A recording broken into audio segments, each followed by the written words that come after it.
Do you have any questions on this?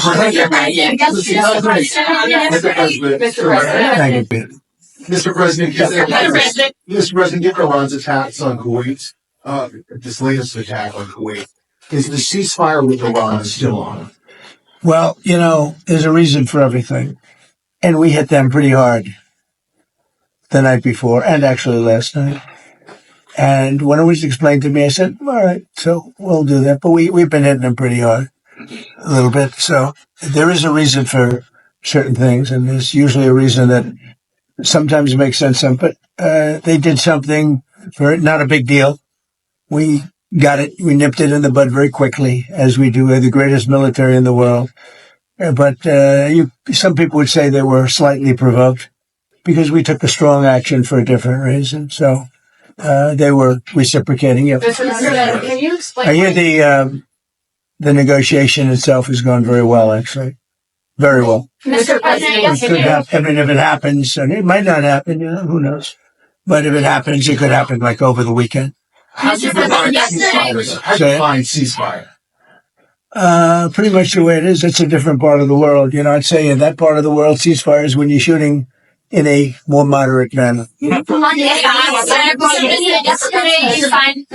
bad. It's true. I mean, a ceasefire there is much different than a ceasefire in other parts of the world. Mr. President, can you explain why you decided to drop the anti-weaponization fund? So I love it. I think it's so important. This is a victim right here, but not only a victim, he was also a student of it. What happened to great people, great American people, the way they were victimized, the way they were savaged. You have suicides. They killed themselves.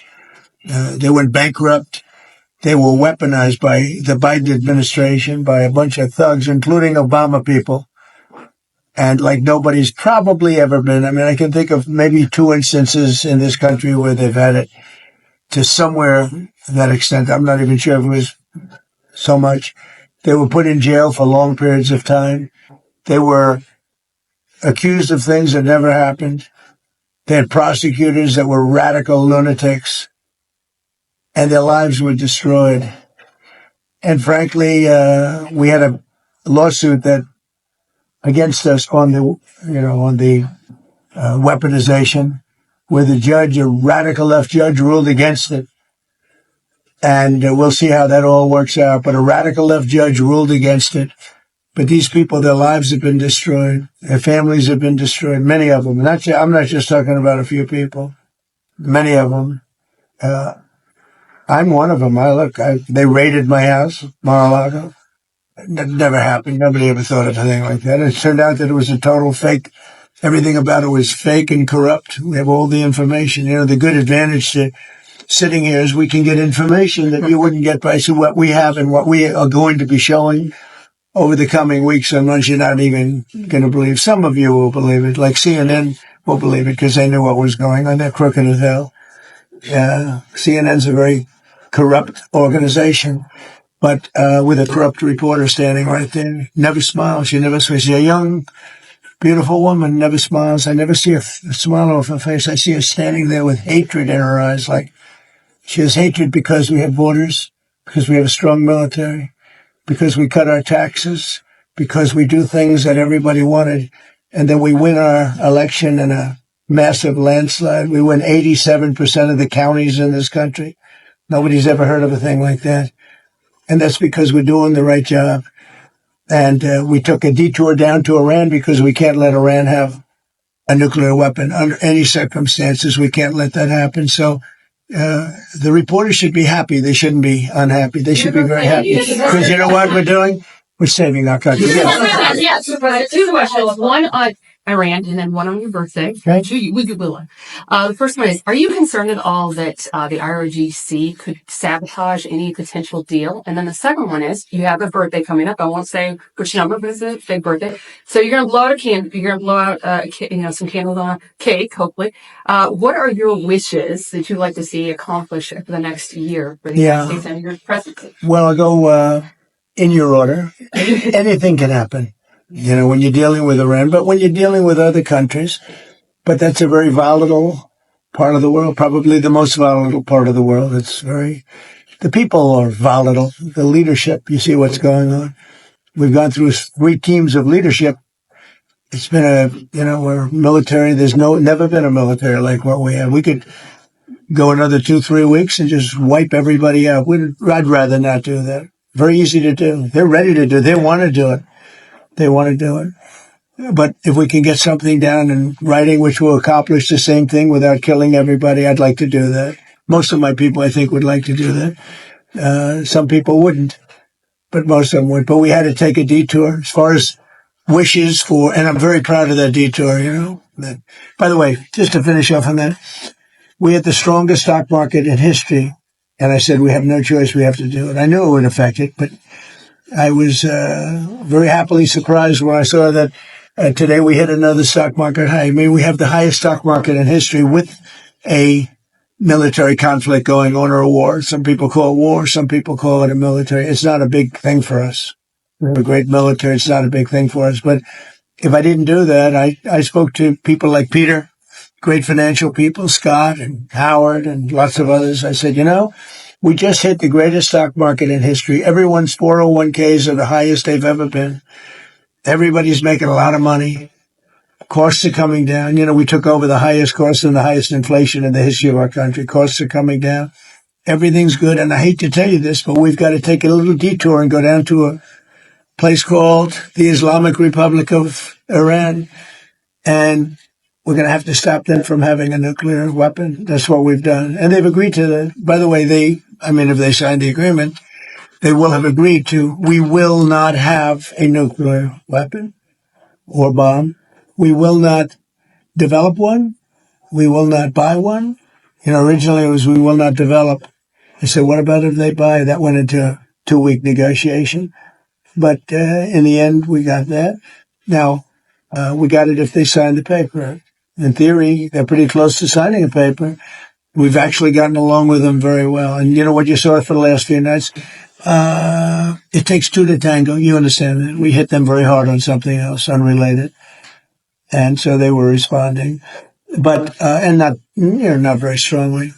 As far as birthday, as far as wishes, I want to just, we have a phrase. I think it goes down, I would think, in the history of our country, maybe the history of the world, is the greatest slogan or phrase ever. Make America great again. That's all I want. I want to make America great again. I think we've come a long way. I think we're the most respected country in the world right now.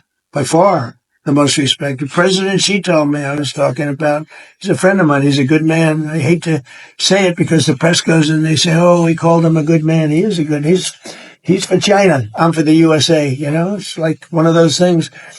But we do very well now with China. When I came here, we're not doing well with China. My first term, when I inherited that, it was like what China was doing to us was incredible. I don't blame China. They took advantage of stupid people, really stupid people.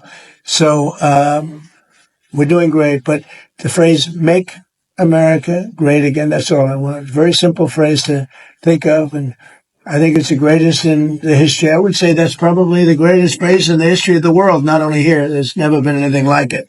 Make America great again. That's what I've done. And we've made it great. In fact, in a way, I want to use it because I would never give it up. MAGA is too good. It's too good. It really is the Republican Party. That's why we're doing so well. That's why we, if you look at the Republican Party from before I came till now, this is a much different party. It's a much bigger party. We have many, many more people. And I think the thought, the mind, the thought is much different than it was 10 years ago. It's amazing. A much more powerful party, much different party, and a much more impactful party. Thank you. Guys, 2 questions on Iran. Go ahead. First, you said last week that the U.S. would go in and dig out the buried nuclear material. With them. With them. Right. Did Iran actually agree to that? Well, it depends on what day you're talking about. They did agree, and then sometimes they agreed. Well, that's what I'm saying. That's one of the things we talk about. It's very overrated. I'm the one that overrated it. I thought, to me, it was important. To other people, it's not important because those beautiful B-2 right here, the B-2 bombers, they obliterated. When CNN said maybe it was an obliteration. They knew, I mean, before the pilots even came back home, before anybody saw the site. But then the Atomic Energy Commission went, they said it was obliterated. That stuff is buried underneath a mountain that virtually collapses. Very, very hard to get it. But nevertheless, I want to get it. We're the only ones, us and probably China are the only two countries that have the equipment where you can do that. So, I want to get it. We have, at different times they've changed their mind a couple of times. But as it stands now, we will go in at some time in the not too distant future. It's very safe down there. You know, with Space Force, we have cameras. Every angle of those three sites are being watched at all times. If anybody went there, we'll see exactly what's happening, and we'll blow it up a little bit further. But as far as getting it the B-2 bombers did a job like nobody's ever seen. In the night, with no moon, dead darkness, at 1 o'clock in the morning or so, they dropped those bombs, just about as big a bomb as you can ever find, and it went down air chutes. It was hard to believe that they can do the technology. It followed a beam right into the air chutes, right, exploded. Very hard to get that material, but I still nevertheless want it. And I don't want to do it if we're in conflict. I don't want to put men in that kind of danger. I remember Jimmy Carter had some bad problems in Iran with the hostages. I don't want to ever put our people in that kind of danger. But when it's over, as of this moment, it's agreed that we will go in with them. We will get it, and we will destroy it. It will be destroyed. Sorry, I have a follow-up, Mr. President. My second question. Is it possible to get to a deal with Iran, whether to go in and do that or to open up the Strait of Hormuz without seeing an Israeli cessation of their hostilities in Lebanon? I think it would. We're trying to separate it. I mean, look, it's a very different kind of a thing. We actually spoke with Hezbollah for the first time ever. We didn't know they spoke. And they agreed yesterday they're not going to shoot. Israel's not going to shoot. We're just going to see. But I'd like to separate it. I'd like to have a separate thing because it is separate. But Israel, hey, look, they've been a great partner. Bibi Netanyahu has been, for me, a great partner. For other people, not so good. For me, he's been very good.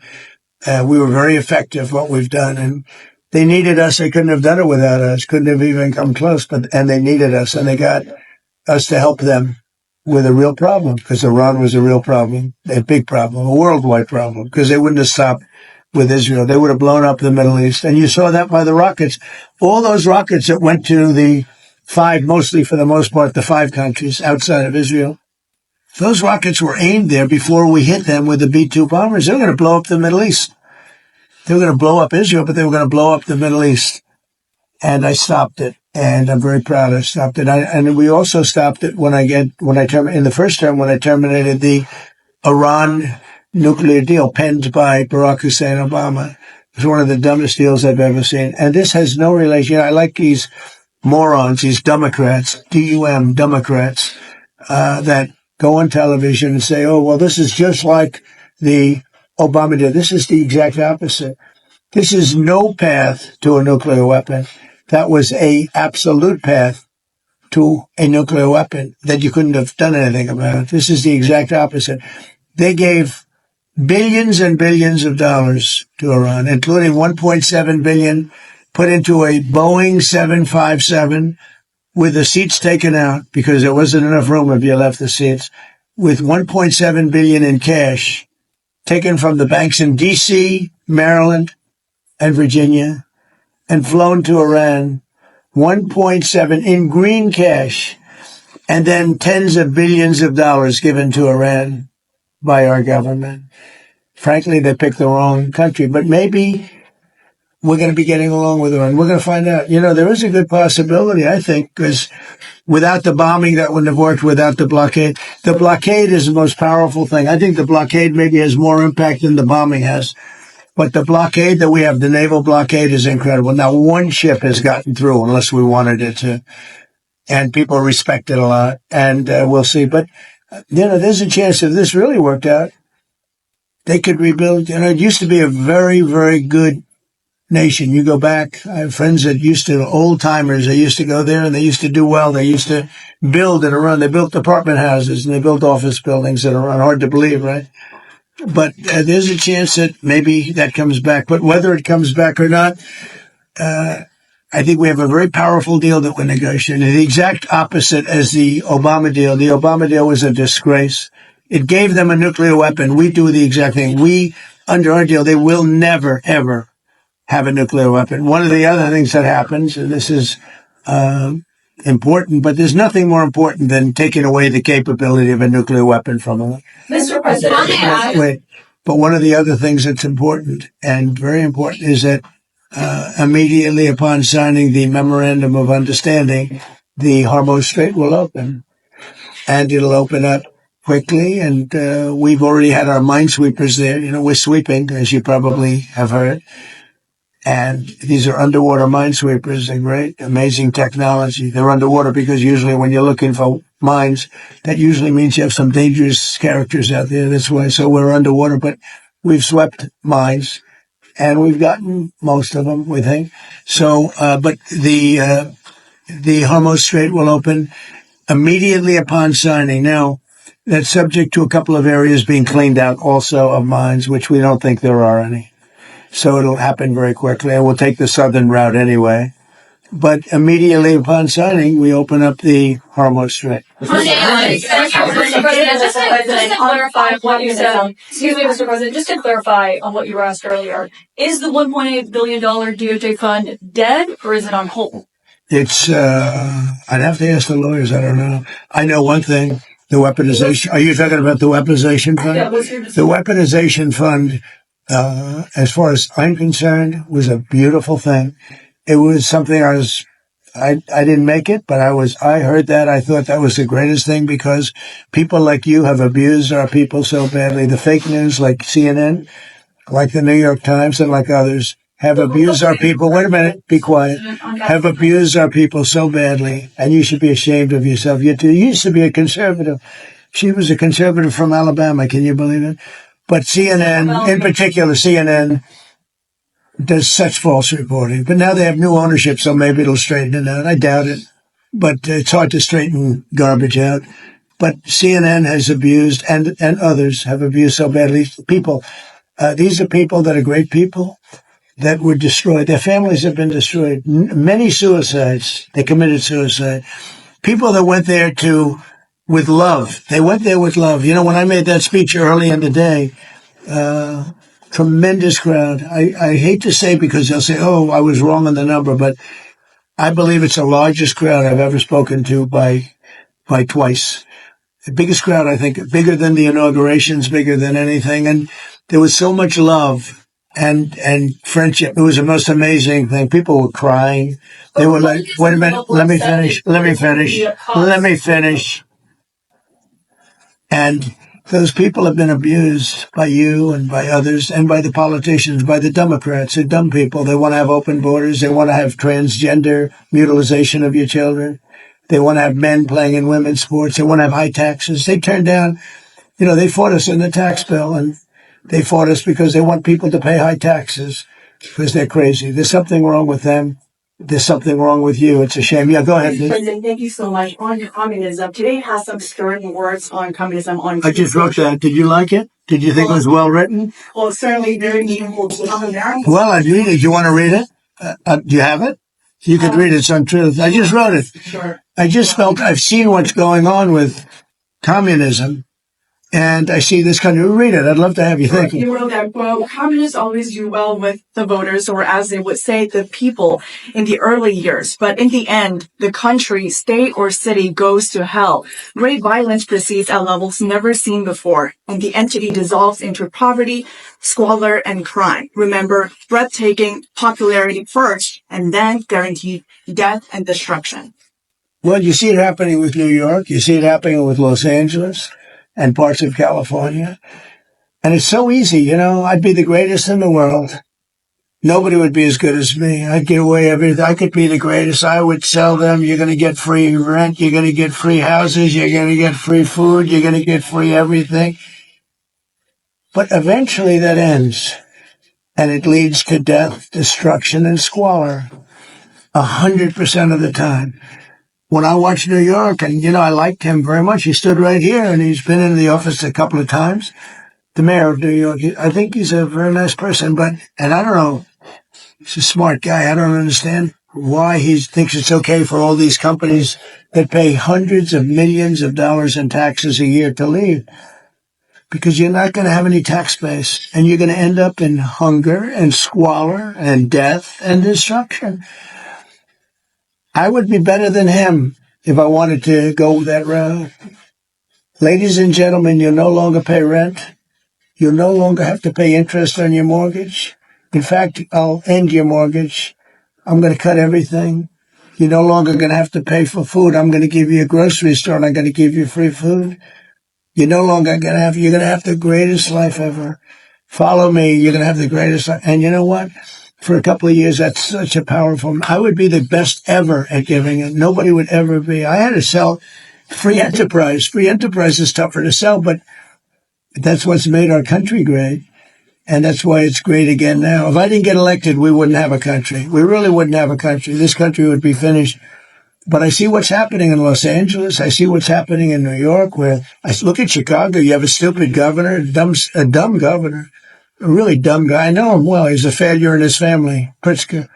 I know the family. I was partners in a deal with them. I made a lot of money. They made money. We made a good partnership. But he was like an outcast in the family. He was a slob. And the mayor is a low IQ person. I mean, he's a stupid person. Chicago has a case, you have a real chance to become great again. There's a case, great again. If we were allowed to do what we did in Washington, or Memphis. I was with the governor of Tennessee yesterday, and he said, I want to come in. He came in to thank me. I said, for what? He said, what you did for Memphis. Memphis, the crime is down about 72%. He said, it's like a different city. Washington is even more so. We started a little bit earlier. Washington, you walk down the streets and people feel safe here again. It's a safe city. If I were, by the way, in Louisiana, what I've done there is unbelievable, because the governor, Jeff Landry, called. He said, you got to help me with New Orleans. We have a tremendous crime problem. And I sent in our really talented people, including National Guardsmen, and they did an unbelievable. They had the safest. They said they had the same. We just ended about 3 weeks ago. They had the safest Mardi Gras they've ever had. I could do that in Chicago. But you have to have the support of a governor. You can't have a slob that says, we don't want it. People get murdered, and he says it's fine. They lost 5 or 6 people last week, and they said, it's fine. They're not going to lose 5 or 6 people. And I would make Chicago so good and so safe. It's got potential. The longer it goes, the harder it is to fix. And San Francisco, we could do such a good job. My friend said, please let the mayor, he's a liberal guy, nice guy. I talked to him. He wants to make San Francisco good, and he's trying very hard. I said, look, I can do it much faster than you.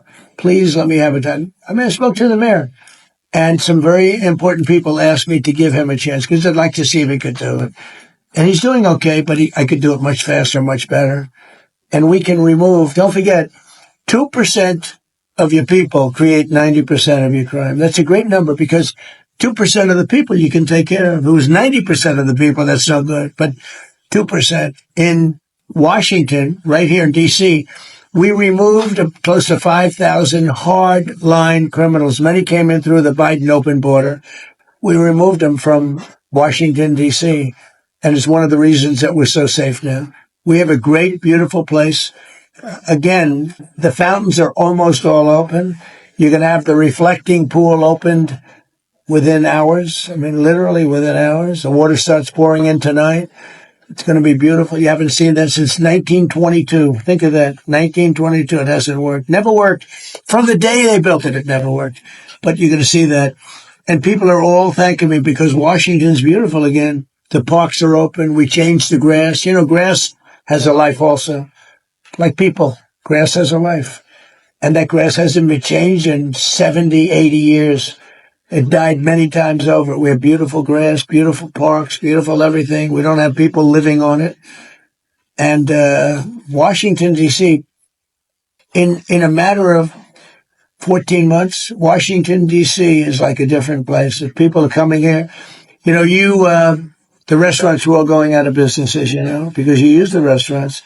And now the restaurants are hot in fact, if anything, we don't have enough restaurant space. They're all reopening. It's become vibrant. It's a beautiful thing to watch, and I am honored that I've been able to do it to our nation's capital. Thank you very much, everybody.